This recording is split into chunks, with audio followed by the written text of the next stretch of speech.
La première étape du championnat national de boxe a été un grand succès. Et pour cause, les membres du comité exécutif de la Fédération béninoise de boxe, avec à sa tête le président Pierre Henvy, y ont mis tout le sérieux qu'il faut. Pour le compte de la première journée de ce championnat, les boxeurs du Borgou ont démontré leur potentialité devant un public impatient de revivre les passions du noble art. Déjà, les responsables de la fédération se disent très satisfaits des différentes prestations des pugilistes. Vous avez retenu tout à l'heure que c'est la toute première journée.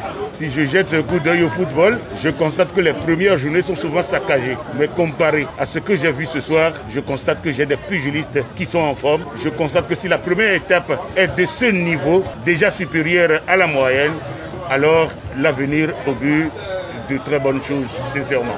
L'un des objectifs poursuivis par la Fédération béninoise de boxe est de redynamiser cette discipline et de réussir à bannir les préjugés autour de cet art. Au regard des performances des pugilistes, des progrès ont été enregistrés. J'ai pris vraiment du plaisir, surtout le dernier combat.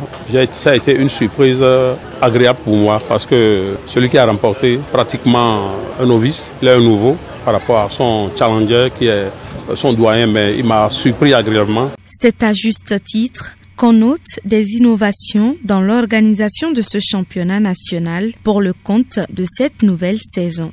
Nous avons des champions du monde, n'est-ce pas, dans ce pays. Cette fédération est en train de travailler et nous voulons être à son image. Boro va combattre contre un Nigérian le mercredi, ici, en combat professionnel, et Imoru Tanga fera de même contre un autre Nigérian en combat professionnel. C'est une manière de commencer par les préparer, c'est une manière de former désormais au niveau de la discipline boxe une équipe nationale qui désormais va défendre notre pays. Vous allez voir, les choses ont commencé par changer à travers le Bénin. Bientôt nous aurons une ceinture de l'UFOA que nous allons organiser au Bénin pour mettre en exergue, n'est-ce pas, notre savoir-faire, quitte à ce que désormais les Ghanéens, les Ivoiriens, les Nigérians, les Burkinabés, les Nigériens et je peux dire et autres Sénégalais puissent passer ici de manière à ce que nous puissions grandir définitivement comme les années, je peux dire 80, 90 et j'en passe.